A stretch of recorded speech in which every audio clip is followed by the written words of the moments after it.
Et avoir Clermont faire tomber le leader. Ça, c'était l'une des grosses informations. Clermont, 11e, 47 points. Le maintien est-il quasi assuré? On va en parler avec son entraîneur, Christophe Furios, qui est avec nous en direct sur Sud Radio. Bonsoir Christophe. Oui, bonsoir. Merci d'être avec nous. Tu avais donné rendez-vous à tes joueurs pour ce match contre le leader. Est-ce que tu es satisfait d'abord du résultat, on l'imagine, mais du contenu, de la prestation, Christophe? Enfin, d'abord, je n'avais pas donné rendez-vous à mes joueurs, on s'était donné rendez-vous tous ensemble, parce que dans des situations comme ça, on est toujours ensemble. Hein. Donc, c'était important pour moi de savoir ce que nous valons. Nous, en tant que staff, les joueurs en tant que joueurs, et c'était important de relever ce défi, parce qu'il est évidemment qu'on était dos au mur, donc c'était important. Alors après, pour répondre à la deuxième partie de la question, est-ce que je suis satisfait? Oui, j'ai été satisfait du match. Pas forcément sur le contenu rugby, parce que on n'a pas fait notre meilleur match de rugby, mais par contre j'ai trouvé que sur l'énergie déployée, sur l'envie d'être ensemble, sur l'envie de pratiquer le rugby de la même façon, être sur la même page, c'est probablement le meilleur match de la saison. Philippe. Ouais, bonsoir Christophe. J'ai une question par rapport justement aux résultats de ce week-end, le vôtre et puis les résultats de vos concurrents directs en bas de classement avec Montpellier et Bayonne qui vous servent. Est-ce que du coup, ce qui s'est passé ce week-end, ça vous permet de vous projeter différemment dans cette échéance européenne, enfin même si on peut plus l'appeler comme ça, parce que c'est aussi un fil rouge dans cette saison et ça peut amener une cerise sur le gâteau et donner de la satisfaction dans une saison qui a été un peu douloureuse? Bah forcément que, enfin, au-delà des résultats des autres, bon, évidemment qu'on on les a plutôt bien accueillis, enfin, en tout cas pour certains.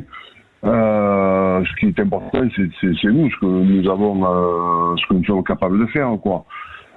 Donc, il était important évidemment de gagner ce match, c'était évident. Ce qui était important aussi, c'est de ne pas avoir de blessés, c'est ce qui a été le cas sur le match. Donc là, effectivement, on peut s'orienter sur cette demi-finale de Coupe d'Europe avec l'esprit libre, quoi. C'est-à-dire sans tracasserie, sans préoccupation, en pensant au prochain match de l'USAP. On est vraiment orienté et focus sur cette demi-finale qui est importante pour nous, comme tu le dis.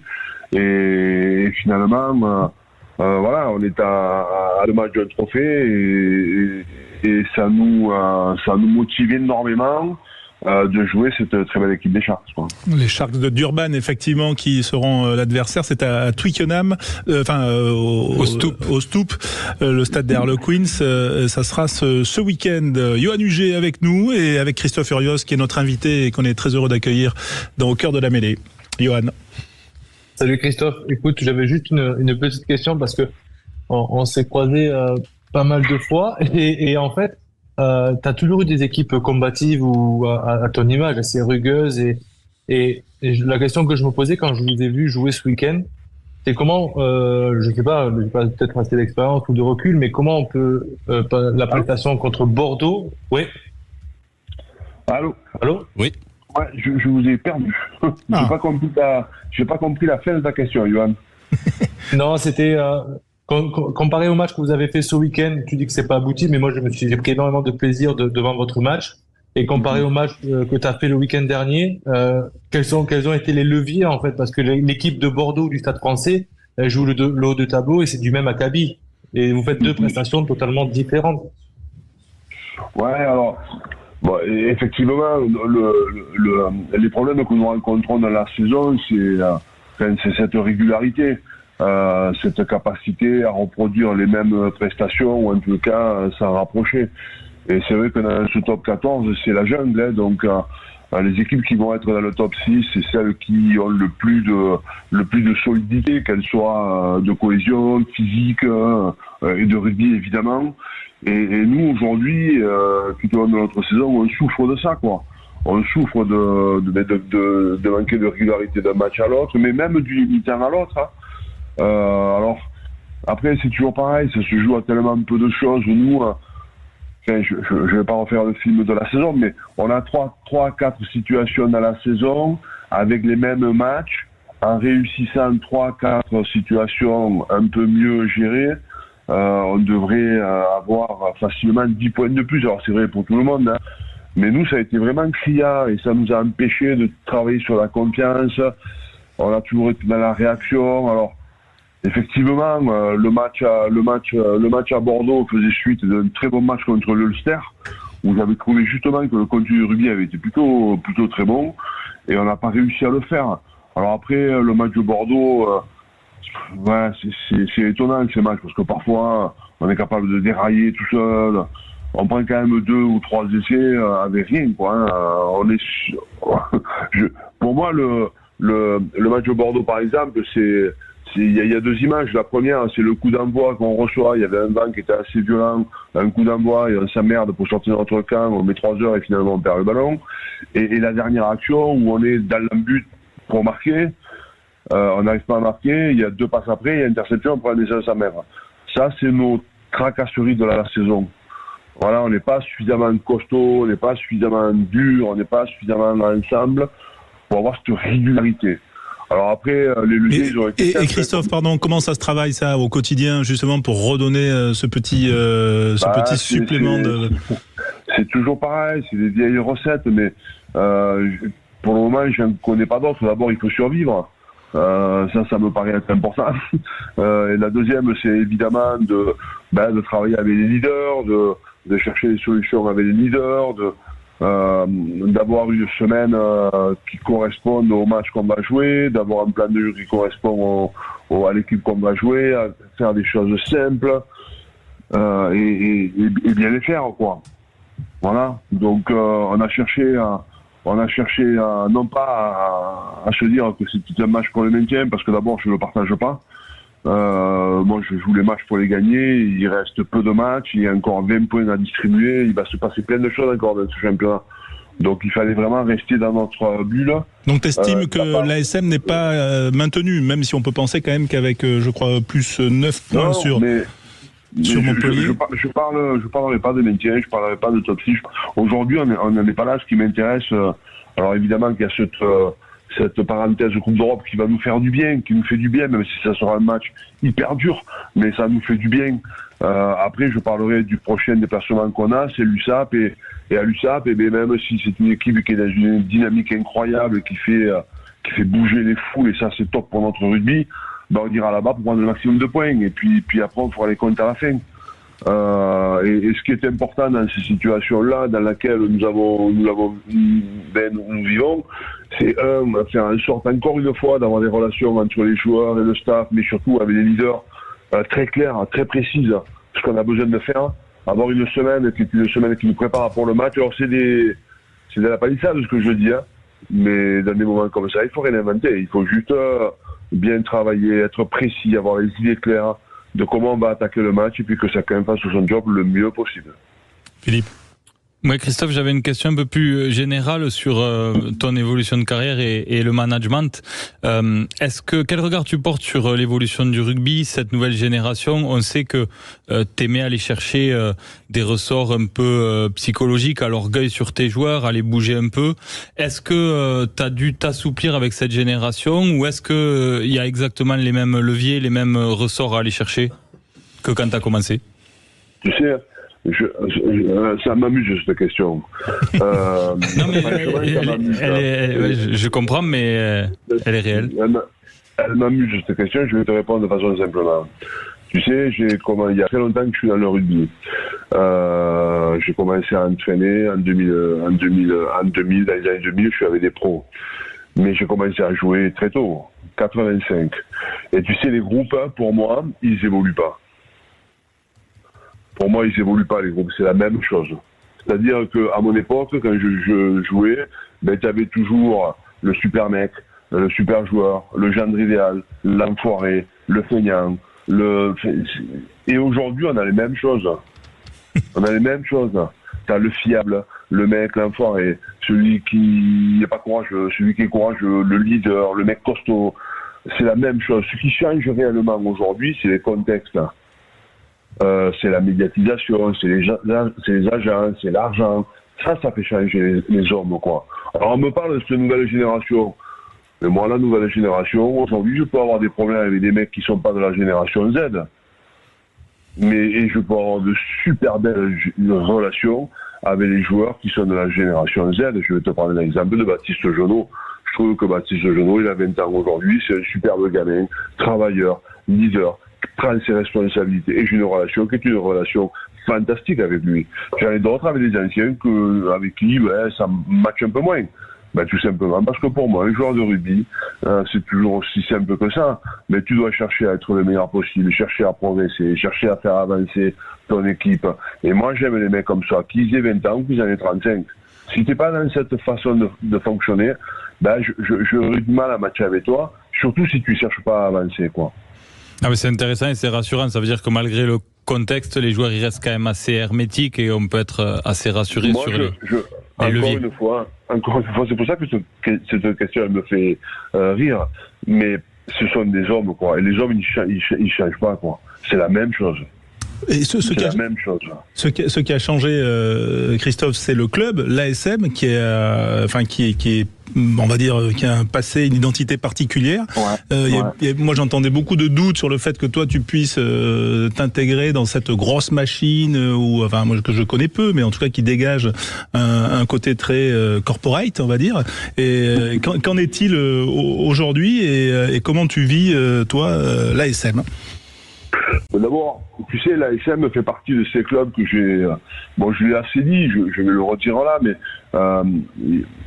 quand je suis parti de Castres, la première fois, j'avais plusieurs clubs qui m'intéressaient d'entraîner et qui me faisaient même rêver, quoi. Et l'ASM faisait partie de ces clubs comme ça, de ces clubs. Il n'y en avait pas beaucoup, il y en avait 3. Et l'ASM faisait partie de ces 3. Parce que chaque fois que je venais jouer avec l'ASM, je trouvais que c'était la classe.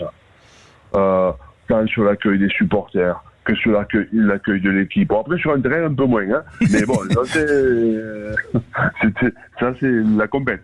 Mais on était bien accueillis. Le stade, il est chouette. Il y a une super ambiance. Ils sont supporters, mais ils sont pas casse-bonbons. Et je trouvais que c'était un super club. Donc, quand je suis arrivé, évidemment que j'avais ce côté un peu... j'étais content de venir à l'ASM parce que c'est un club qui m'a toujours fait rêver. Et aujourd'hui, alors on souffre parce qu'on a fait une saison qui est pas une bonne saison. On souffre, on fait pas ce qu'on veut, on n'arrive pas, mais je trouve qu'on est en train de bâtir quelque chose qui va nous permettre et qui est incontournable dans l'évolution de l'ASM parce que l'ASM aujourd'hui est en reconstruction. Il faut pas avoir peur des mots, on est en reconstruction. Et je crois que tout le travail qu'on fait aujourd'hui, qui se voit pas encore, sera sûrement une base de travail qui va permettre à l'ASM de repartir en combat et de retrouver des valeurs qui sont les siennes. Après, aujourd'hui, je suis extrêmement bien. C'est une région qui me correspond, c'est une ville qui me correspond. Je suis bien. Alors, je suis malheureux parce qu'on n'a pas les résultats qu'on voulait. Je pensais pas qu'on souffre autant. Franchement, je pensais qu'on allait être mieux que ça.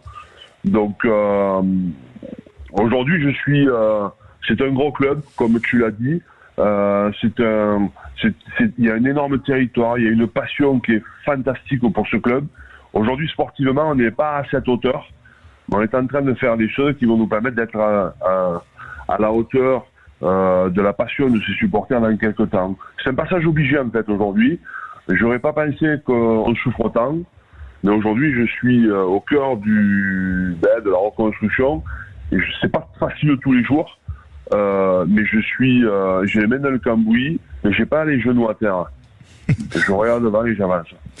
Voilà. Et dès ce samedi, Quentin, une petite question. Oui, moi je voulais savoir. Bonsoir Christophe. Comment vous allez préparer justement le match face aux Sharks? On sait que l'horaire c'est quand même assez inhabituel. C'est 13h30 en France, mais 12h30 là-bas. Est-ce que pour vous ça va être une préparation particulière justement? Alors on a eu la chance avec Clermont de jouer le 8e et le quart de finale à 13h30. Alors c'était chez nous, par contre c'était un peu différent, mais contre les Cheetahs et les Ulster on a joué à 13h30, donc c'est les horaires que finalement on est habitué. On l'a déjà vécu. Alors ce qu'on cherche à faire dans la semaine, c'est qu'on a les entraînements en rugby qui sont les entraînements en rugby calés en fin de matinée, pour essayer de se rapprocher le plus possible de l'horaire du match, parce que ça change quand même. Alors on n'est pas complètement en raccord avec ce qui va se passer samedi, mais on s'en rapproche quand même physiologiquement, on s'en rapproche quoi. Donc c'est quelque chose qu'on a déjà vécu. C'est pas simple, mais on l'a déjà vécu pendant 2 matchs. Donc il y aura pas il n'y aura pas de problème pour la préparation de ce match. Jamais 203. Johan, peut-être le mot de la fin pour Christophe et qu'on va libérer. Pour finir, déjà, bonne chance pour le week-end prochain. Mais surtout, tu sais, dans tous tes groupes, t'as eu un gros groupe, un gros socle de leaders, comme tu le dis. Je me souviens que ce soit à Oyo, à Castres. Est-ce que tu penses qu'aujourd'hui, il te manquerait pas, pour moi, quand je regarde ton équipe, 3 ou 4 joueurs un peu âgés avec de l'expérience, des casquants comme tu as pu avoir un peu à Oyo, à Castres, justement pour essayer d'avoir cette maîtrise et cette régularité sur la saison. Est-ce que tu as parlé de l'effectif aujourd'hui trop jeune? Alors, tu as raison, Johan. Ça fait partie des choses qu'on est en train de mettre en place. Et alors, je veux juste renvoyer à ce qui s'est passé à Clermont depuis 2 ans maintenant, ou 3 ans peut-être. Clermont était, évidemment, c'était une grosse machine avec une grosse équipe qui avec un rugby hyper léché, et surtout avec des leaders qui étaient des leaders forts. Je pense à Morgan, je pense à Camille, je pense à Arthur Ucaria, je pense à Cancorier. Et depuis 2 ans, tous ces joueurs sont partis. Donc on s'est retrouvé, ce groupe s'est retrouvé un peu orphelin. Alors évidemment, il reste des garçons qui sont des mecs très importants pour l'équipe. Je pense à Fritzi, je pense à Georges Moala. Mais en fait, effectivement, on est en train de retravailler sur une base de leaders qui vont nous permettre, encore une fois, demain, d'avoir cette base de mecs capables de passer devant. Donc aujourd'hui, on est en train de travailler dessus. Alors, je t'ai parlé tout à l'heure de Baptiste Jonot. Baptiste, c'est un gamin, il a 20 ans, il n'est pas encore complètement leader, mais on compte sur lui pour que, voilà, il arrive à s'affirmer, prendre les devants. On peut parler aussi de Seb Bézi, qui est un peu l'opposé de Baptiste, avec plus d'expérience. On est en train de rebâtir ce pool de leaders, et tu as raison. Que une équipe de top 14, si elle veut avoir de l'ambition, si elle veut être solide, il faut qu'elle ait des leaders qui sont des leaders solides. Sinon, tu gagnes rien. Si tu n'as pas de leader, tu gagnes rien. Aujourd'hui, ils sont pas complètement identifiés. On est en train de travailler dessus parce qu'il n'y a pas eu un plan de succession sur les leaders à la SM aujourd'hui, quoi. Donc il faut qu'on. Bien sûr, mais là, t'étais allé chercher Florian Denos, tu vois, des mecs comme ça, qui avaient envie de se relancer, à qui ils avaient entièrement confiance en toi, et ils te donnaient à 200%. Pierre Aguillon, je me souviens, tu vois, c'est des mecs qui te ressemblent, tu vois. Ouais, alors moi, tu sais, dans mon recrutement, alors ça démarre. C'est au-delà du rôle du leader, mais moi, dans mon recrutement, j'ai toujours fonctionné comme ça. Alors, j'ai pas encore complètement fait ce que j'avais envie de faire à Clermont. Moi, je viens d'arriver quand même, hein, donc on a fait qu'un recrutement. Mais j'aime bien la règle des 3 tiers, c'est-à-dire qu'il y a un tiers de joueurs qui sont des joueurs confirmés, solides au poste, bons, etc. Ensuite, internationaux si tu peux. Et le top, c'est qu'ils soient juifs. Ensuite, t'as ce deuxième tiers, c'est ce cœur des joueurs. Les 25-30 ans, les mecs qui vont faire l'effectif. Et après, il y a ce troisième tiers qui est séparé en 2. C'est soit des jeunes, sur lesquels tu veux faire un pari, et c'est des mecs, ou alors c'est des mecs, ce que j'appelle moi les mecs du ruisseau. Des mecs qui sont un peu sortis du contexte, des mecs en difficulté, parce que blessés, parce qu'on compte pas sur eux. Et ça, moi j'ai besoin d'en faire des mecs comme ça. Parce que moi dans ma carrière, on m'a jamais rien donné, comme tout le monde. Je me suis construit tout seul, j'ai pris des coups de bambou. Et je trouve que quand tu arrives à t'appuyer sur des mecs qui ont cet état d'esprit, tu peux aller à la guerre avec eux et tu vas au bout du monde. Et des mecs comme ça, j'en ai eu partout. Je pourrais te citer Julien Caminati, Thibault Lassalle, tu me parlais de Flodos, je veux t'en citer 100 000, quoi. Donc, et moi, mes groupes, j'ai besoin de ça. J'ai besoin de ça. C'est pour ça que, à Clermont, par exemple, j'ai fait venir Benjo d'Apilleta. J'ai regretté de ne pas avoir fait venir à Bordeaux. J'ai pas voulu le faire venir pour pas mettre de l'ombre à Mathieu Jalibert, et je l'ai regretté, tu vois. Donc là, j'ai voulu vraiment m'asseoir avec et pouvoir compter sur Benji. Bon, malheureusement, il a été souvent blessé cette saison, mais j'ai besoin toujours de ces mecs, ce que j'appelle des mecs du ruisseau, des mecs qui sont dans le dur, qui ont besoin d'être relancés, qui ont besoin d'avoir un coup de main, et j'aime les mecs comme ça, parce que je trouve que quand tu arrives à matcher avec eux, tu vas au bout du monde. Eh ben on va terminer sur cette belle phrase et notamment cette image donc des joueurs du Ruisseau. On espère que ce tiers-là va vous mener à la victoire face aux Sharks samedi. Christophe Furios, merci d'avoir été avec nous en direct sur Sud Radio. C'était un grand plaisir de t'avoir et puis surtout bonne fin de saison avec ce déplacement après la Coupe d'Europe à Perpignan. Perpignan, on va en parler dans un instant sur Sud Radio. Restez bien avec nous.